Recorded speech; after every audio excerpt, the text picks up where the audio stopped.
Hi everyone.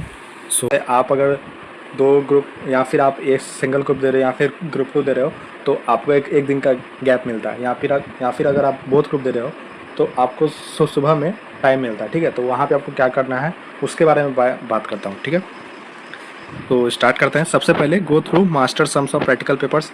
जो भी practical papers हैं आप जैसे financial accounting, corporate accounting, OM, FM, यहाँ पे आपको मास्टर सम्स देखना है जहाँ पे एडजस्टमेंट्स हैं ज़्यादा।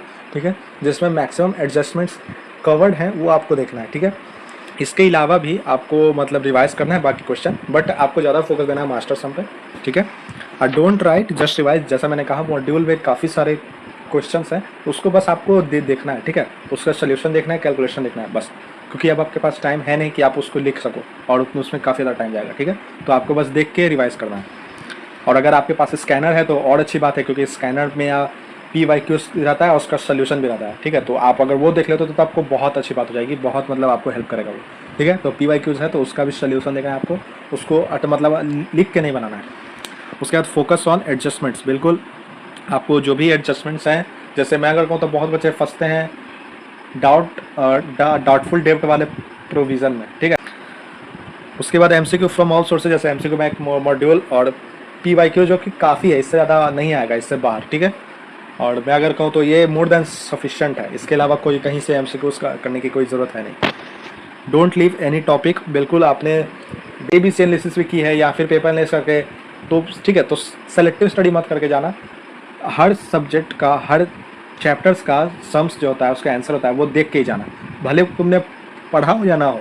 अब बस उसका कैलकुलेशन देख लेना। ठीक है, अगर एग्ज़ाम में आ गया तो अगर तो शायद कहीं ना कहीं तो तुम उसको अटेम्प्ट कर पाओगे। ठीक है, तो इसलिए मैं कह रहा हूँ कि नहीं भी आता फिर भी उसके सम्स और आंसर्स देख के जाना। ठीक है, उसके बाद रिवाइज। आगे ये तो मैंने बताया प्रैक्टिकल के लिए, अब बताता हूँ थ्योरी के लिए। सबसे पहले revise highest ROI chapter first, यानी कि जैसे अगर मैं एग्जांपल दूँ, लॉ में एथिक्स सबसे ज़्यादा ROI उसका है।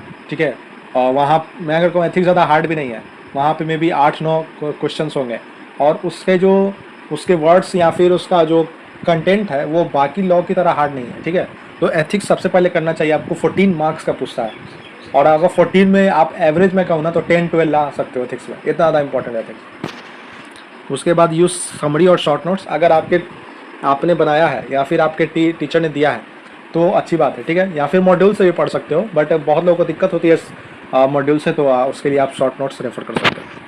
फिर वही MCQ सारे सोर्सेज से। और अगर आपने मॉड्यूल में कुछ हाईलाइट किया है ऑब्जेक्टिव्स के पर्सपेक्टिव से, या फिर आपके टीचर ने जब पढ़ाया था उस समय आपने किया होगा, तो एक बार उसको देख लेना। अगर नहीं भी गया तो कोई भारी बात है नहीं। उसके बाद try to learn keywords. Law में खास करके लॉ हो गया और ऑडिट हो गया। ठीक है, ये दो सब्जेक्ट में ना काफ़ी ज़्यादा कीवर्ड्स पे फोकस दिया जा सकता है। जो भी कीवर्ड्स हैं उसको हाईलाइट अगर किए हो तो उसको एक बार देख लेना। ठीक है, और आंसर के बीच में कैसे उसको घुसा देना कि थोड़ा प्रेजेंटेशन अच्छा लगे। Use pencil for filling OMR।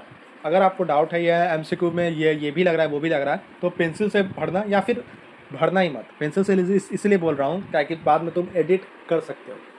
ठीक है, या फिर अगर तुम्हें लग रहा है ज़्यादा डाउट है तो अटेम्प्ट ही मत करना। ठीक है, उसको अंतिम में देखना प्रैक्टिकल्स के बाद। उसके बाद आते हैं read MCQ one more time.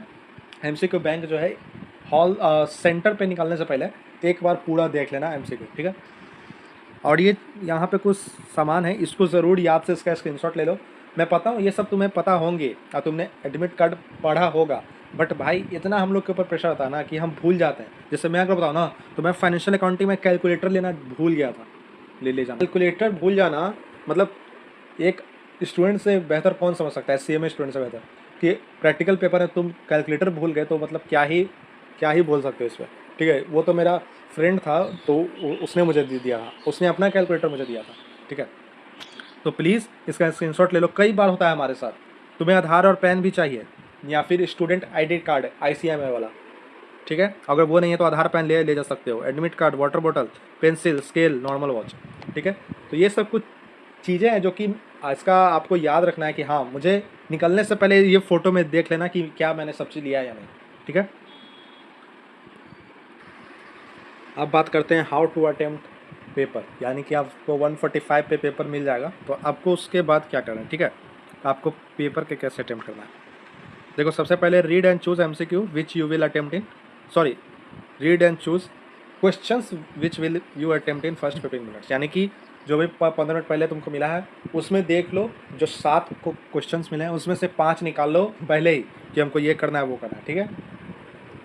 और क्योंकि बाद में क्या होता है ना कि एमसीक्यू के बाद हम लोग कहीं ना कहीं थोड़ा माइंड डाइवर्ट हो जाता है, हम लोग कहते हैं ये कर लेता हूँ वो कर लेता हूँ। तो अगर तुम पहले से ही प्लानिंग करके रहोगे तो बहुत ज़्यादा बेनिफिशियल होगा, ठीक है। And do MCQ first in which 100%, जो भी एमसीक्यू तुम्हें आता है कि हाँ अरे ये तो मॉड्यूल में देखा था, बैंक में देखा था, तो जल्दी से वो सब कर लो।